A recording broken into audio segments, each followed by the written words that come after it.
But for more on the debate, Trump thinking that God cured him of COVID in only 7 days, an analysis of the election, let's bring in Democratic strategist and former senior policy advisor for Latin America at the U.S. State Department, Michele Manatt. Hey, Michele, how are you tonight? Hey, Dan, I'm great. I'm so happy to be with you. Thank you for the invitation. I am so happy you're here with us. Michele, I don't think I can make this stuff up. I mean, this is really truly what is happening right now. Like, tell me, what do you think about this news that there are people in a militia going to kidnap the governor of Michigan? And this is a real plot. Tell us more about what's going on over there and how you feel about it. Michigan is a very special state. It's a border state. It's a rugged state, I would call it. I have not spent much time there myself, but it's a state where there are more guns per capita than in a lot of other states. And there are a lot of very unhappy people, a lot of dissatisfied, disgruntled people. I'm going to say majority of them are men. And they've had like a brewing hatred and rejection and separation from normal law and order in Michigan for a long time. And the governor, Gretchen Whitmer, who won clean, fair, and square, and is in the first half of her governor service period, has been taking on Trump and Pence and the whole coterie of this administration from very early on. And she's paying higher and higher price for that. So it's a good night for law enforcement and the work that they do. And it's clear how important the investment that is made in law enforcement in all of its various forms. It's also a good night for cooperation between federal and state and local law enforcement. But it's a terrifying notion that the one who's serving and was voted into office by the majority of voters was the target of a kidnapping scheme. They were going to try to grab her at her vacation home. And apparently this has been going on since June, the planning for it. And they called themselves the Wild Wolverines. Of course, the Wolverines is an emblematic sports team in the state of Michigan. So it's really very, very scary. And it's just evident, and yet more evidence of what Trump and Pence and AG Barr are greenlighting.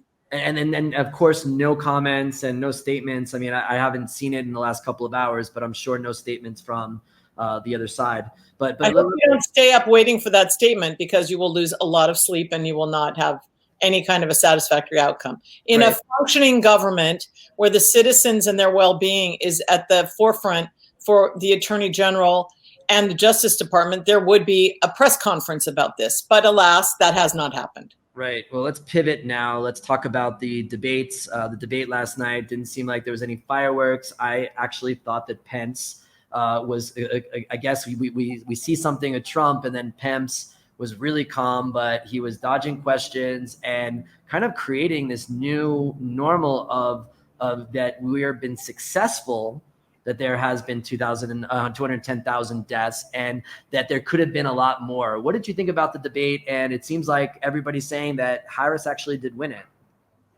Well, it was a very regrettable event in so many ways in terms of decency, honesty, integrity, and forthrightness on the part of the number 2 official in the White House. And yes, Kamala Harris did an extraordinary job in nothing of an easy situation. I think that Vice President Pence is a master evader, and he's a mini Trump in many ways. I do think that's an apt analogy for him. And he chose to answer those things that he had talking points for, or that he was wound up like the robot that he is to talk about. And he totally evaded, avoided, and dodged the critical questions about the health, well-being, and future strength and ability to continue to function for the United States of America that he's the vice president of. It was extraordinary. And I'm very glad that Susan Page, the journalist who was the moderator, opened with that question.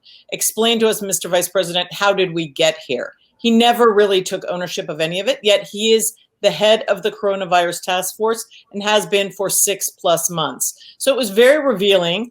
But unfortunately, according to a lot of different anecdotal reports, a good number of people did not hang in there till the end because they were kind of worn out and run over by the whole thing, in part because Vice President Pence chose to evade and overtake the territory of Senator Harris much of the time. He was harassing her verbally. He was poking into her time. He was eating away at her time.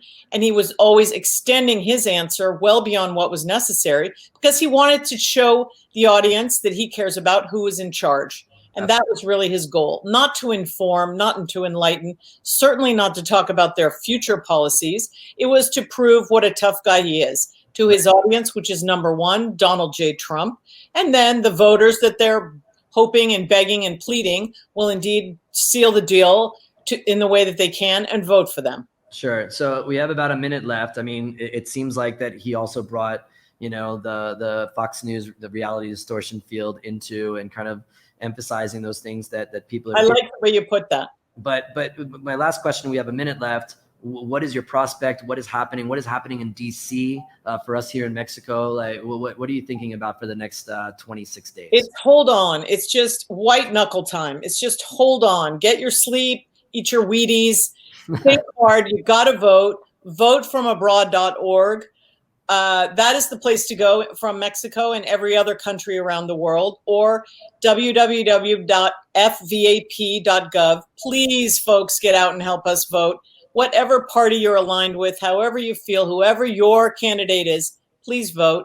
We are at the end of our rope with this team, and we've got to bring it to an end. And the only way to do that is by casting your vote and letting your voice be heard. Absolutely. I'm very concerned about the people in Merida and Hurricane Delta, and my thoughts and all my good wishes and prayers are with them and all the responders helping contain that situation. Absolutely. And Michele, it makes up a good point. If you haven't registered for vote, whether you're a Democrat or Republican, it's time to do it. There are certain states that have finished in their registration if you are not registered, but there are a lot of states still yet to go. So please check it out. And we're going to put some of those links in the comment section if you have not registered yet. Thank you so much, Democratic strategist and former senior policy advisor for Latin America in the U.S. State Department, Michele Manatt. Michele, thank you so much for joining us. Thank you, Dan. Love what you do. Love your whole team. Thanks so much.